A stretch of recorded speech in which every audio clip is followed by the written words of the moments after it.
Depressed, frustrated, sad, confused. You want answer. Let's talk. Give me a message sa page ko sa Philippine Dating Coach and you can have one-on-one coaching with Coach Baze. Your dating. Just please subscribe to my channel and hit the bell button. Marami na akong clients na nagtanong ng specific question na to na, Coach, paano babaguhin ang isipan ng ex ko?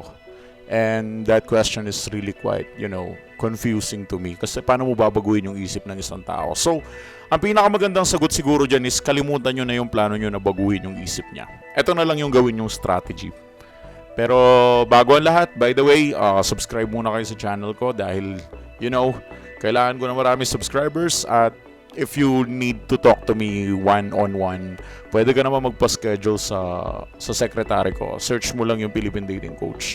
Nandun lang kami to give you an advice and alam nyo yun, para makapagbigay kami ng comfort sa inyo kahit pa paano maturuan namin kayo ng mga proper way or approach about exes, kung paano ganapan ng isang breakup at kung paano ito nangyayari. Ngayon, alam ko interesado ka sa topic na paano babaguhin ang isip ng ex mo dahil yan yung nasa thumbnail ko, pero ang ituturo ko sa'yo is paano babaguhin yung sarili mo para yung iniisip ng ex mo tungkol sa'yo ay magbago din. Una, i-determine mo muna kung anong ibig sabihin ng self-improvement. Sa katagal-tagal ko na dito sa YouTube channel, never pang may nag-apply yata, iilan pa lang, never pang naitanong bakit kailangan ng self-improvement. Puro sila self-improvement, pero hindi nila dinedetermine kung ano ba yung mga dapat nilang i-improve sa sarili nila. Bakit ba kasi kailangan mo mag-self-improve? Ano ba dapat mo talagang i-improve para magbago yung iniisip ng ex mo tungkol sa'yo? Which is yung iniisip niya, hindi mo na kailangan baguhin yun, hindi mo na kailangan palitan yun. Kusa na lang magbabago yun, kumbaga very natural na lang, susunod na lang sa agos o sa alon yun once na binago mo yung behavioral traits mo. It is really, really important that you don't give a shit, man. Even though sa tagal ko na sa YouTube channel, I have given you a lot of advices na lagi kong sinasabi, just don't give a shit, just don't give a shit, just ignore. And there's no such thing art in terms of ignoring, just ignore. Hindi mo na kailangan gumawa ng kung ano-ano pang bagay, just ignore it. You need the strength to ignore. Kapag nagkaroon ka ng strength to ignore your ex, ngayon punta na tayo sa self-improvement. Ano ba dapat yung i-self-improve ko, Coach? Career ba? Buhay ba? Ano ba? Body ba? O lahat yan ang aspeto. Pero pinaka number one target mo is your psychological improvement. Yan yung mahirap sa inyo eh. Akala nyo yung improvement na tinutukoy ko, yung puro lang career, exercise. Hindi yun. Hindi yung puro mapopromote ka sa trabaho, sa profession mo, may bago kang business, gaganda ka lalo, popogi ka. Hindi.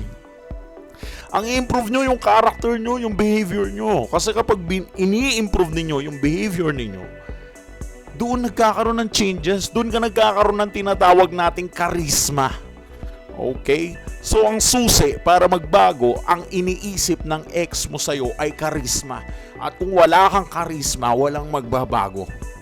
Kasi nga, low value ka. Yun na yun.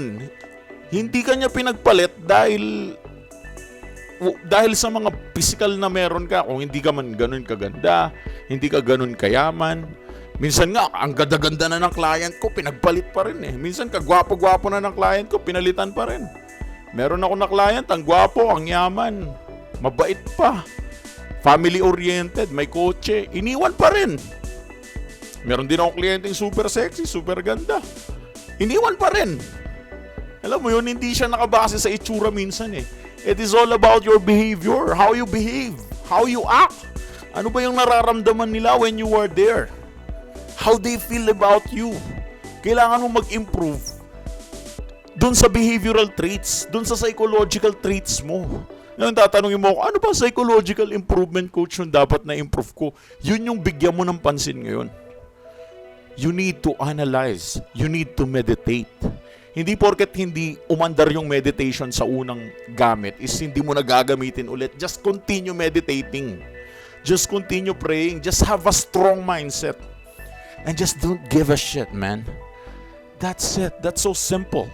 Huwag mong pahirapan ang sarili mo. Kapag nagkaroon ka na ng ganun, it's a very cool mentality. Okay Ulitin ko, it's a very cool mentality. Kapag may cool mentality ka na, magkakaroon ka na ng charisma. And this charisma will change the mind of your ex about you. It's not about the achievement. Once na nakita ka ng ex mo na you are so happy after the breakup, na parang na-set free ka, na parang ka nagpabotok sa utak, yung nalimutan mo na talaga siya. Alam mo yun, yung parang may operasyon tapos yung isang ugat ng utak mo tinanggal na para mawala na siya. And then makikita ka niya na you are so happy, you are very charismatic. And because of that charismatic, etc. or feeling, mararamdaman niya ng ex mo. Doon magbabago yung tingin niya sa'yo. Kasi tingin niya sa'yo, low value ka. Kahit mayaman ka, mahirap ka, maganda ka, pangit ka, kapag ang ex mo iniwan ka kasi alam niyang low value ka. Alam niyang wala siyang mapapala sa'yo. Alam niyo yun, ang dami kong kakilala, kapapangit lang ng jowa nila. I mean, pangit na nga, pangit pa ugali. Hindi naman sa sinasabi, hindi ako judgmental, okay lang na hindi ka kagandahan, pero kung pangit na yung tsura, pangit pa yung ugali, pangit pa yung karakteristik ng tao na yun, pero mahal na mahal pa rin sila ng jowa nila. Bakit? Anong meron? It is all about the independency. Kung paano maging independent yung tao sa sarili niya, kung paano niya mahalin yung sarili niya. Alam niyo yun, sana mag-gets nyo to psychological. Kasi kung di nyo to na-gets, kailangan nyo kausapin, kailangan nyo pag-aralan yung mga videos ko. And then, that's it lang. Okay? So, sana makuha nyo yung tinutukoy ko. Hindi mo kailangan baguhin ang utak ng ex mo. Kusayang magbabago once na nakita niya ang charisma mo. So, self-improvement. Hindi dapat yung lahat, yeah, I know, career and exercise. Yeah, okay. We're good about that. But here's the thing.